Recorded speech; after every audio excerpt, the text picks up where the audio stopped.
मुझे मेरी बेटी पर बहुत गर्व था। मेरी बेटी का नाम माला था। मेरी बेटी मेरे घर की खुशी थी और लक्ष्मी भी थी और बहुत ही ज़्यादा खूबसूरत भी थी। जब उसने कहा कि जब उसने कहा कि वह डॉक्टर बनना चाहती है तो मैंने भी उसे नहीं रोका।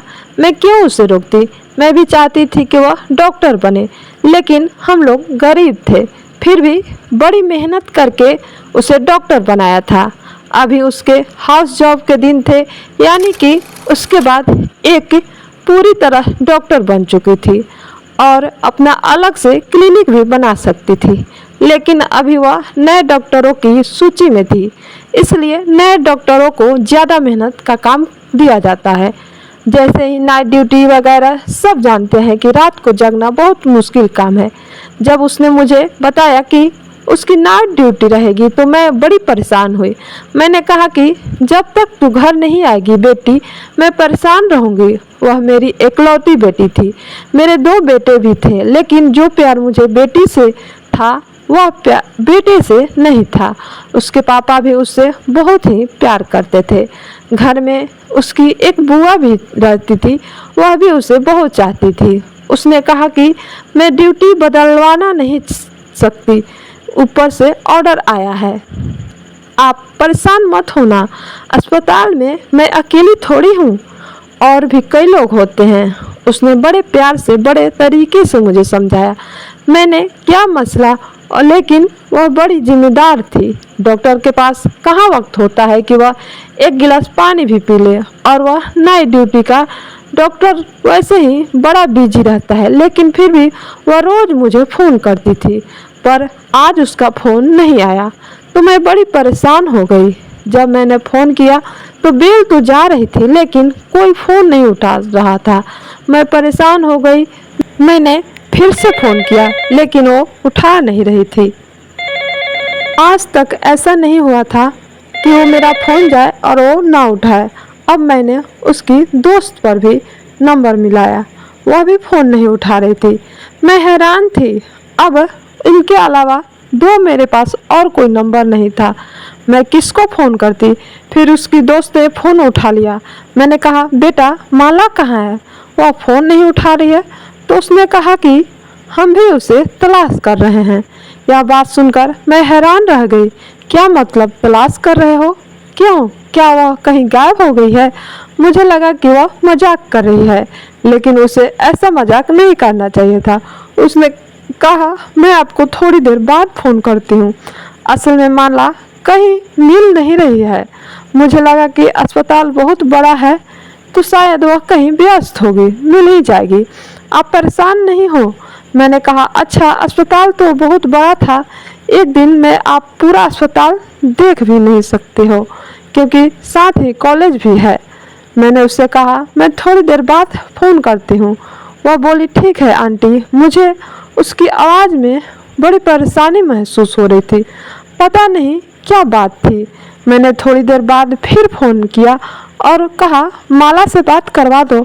उसने कहा, आंटी बात ऐसी है कि वह मुझे अभी तक मिली नहीं है, और अभी वह यह बात कर ही नहीं रही थी कि अचानक उससे मुंह से चीख निकल गई। हाय, ये क्या हो गया? तभी उसका फ़ोन कट गया और हॉस्पिटल से फ़ोन आता है, और उधर से कोई व्यक्ति कहता है कि आप जल्दी हॉस्पिटल आ जाइए, आपकी बेटी ने आत्महत्या कर लिया है। दरअसल ये मुझे सुनकर शौक लग गया और मैंने कहा, नहीं, मेरी बेटी ऐसा कर ही नहीं सकती है। हो सकता है आपको गलतफहमी हो, कोई और हो सकता है, मेरी बेटी ऐसी नहीं है। तभी मैं किसी तरह हॉस्पिटल पहुंची। वहां रोते गिड़गिड़ाते हुए पूछती हूँ कि मेरी बेटी कहाँ है, लेकिन एक कमरे में वो थी और वहाँ पर बहुत सारे अधिकारी थे, लेकिन उस कमरे में मुझे नहीं जाने दिया गया और वहाँ पर मैं 3 घंटे तक वेट करती रही, लेकिन किसी ने अंदर नहीं जाने दिया। इसी बीच एक अधिकारी ने कहा कि बस कोई एक आदमी जा सकता है, तो माला के पिताजी ने अंदर जाते हैं और बस एक फ़ोटो खींचने का उनको इजाज़त मिल जाता है और एक फ़ोटो क्लिक करके जब बाहर लाते हैं और हम सभी को दिखाते हैं तो हमारी होश उड़ जाती है।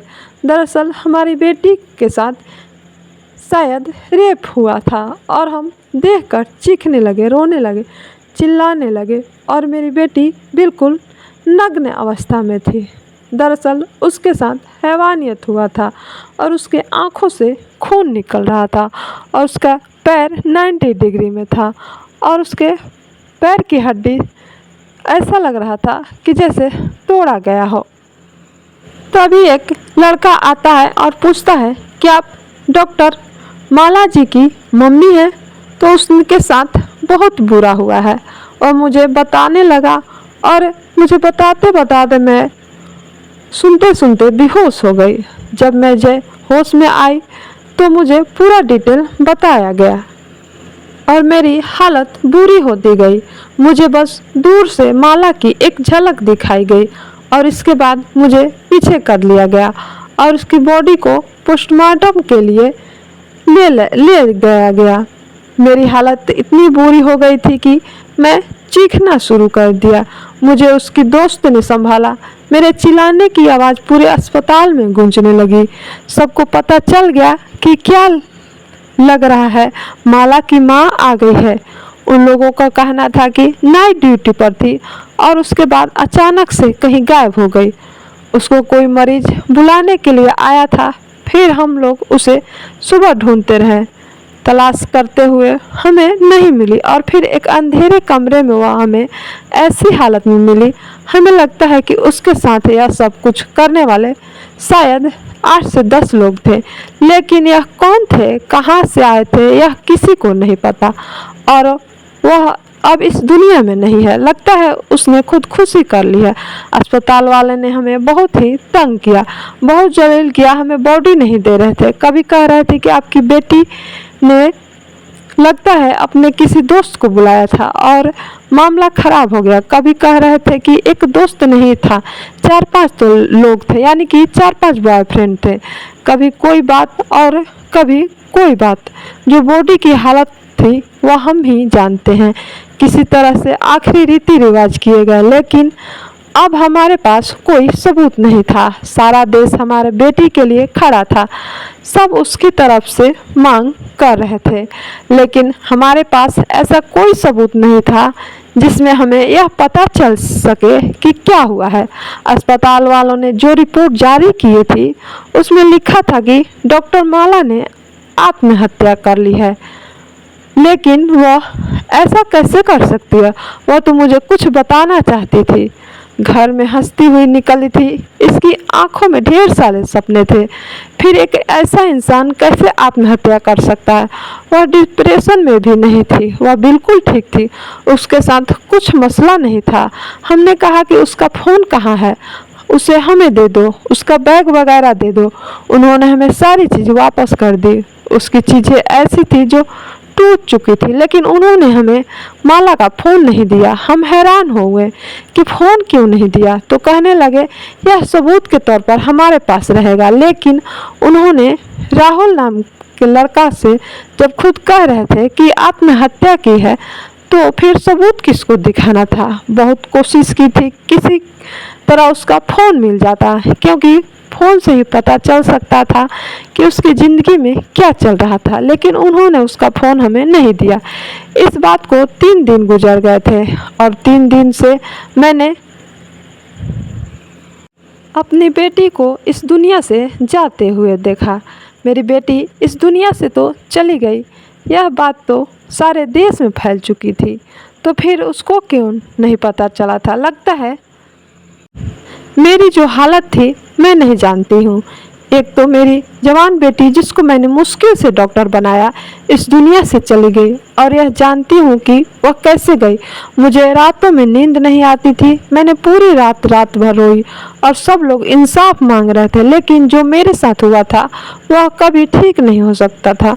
मेरी बेटी तो कभी वापस नहीं आ सकती है। हमारे घर की लक्ष्मी, मेरी बेटी, इस दुनिया से चली गई। अब उसे कभी वापस नहीं आना है। इंसाफ मिलता तो किसको मिलता? एक माँ के लिए हिसाब क्या हो सकता है?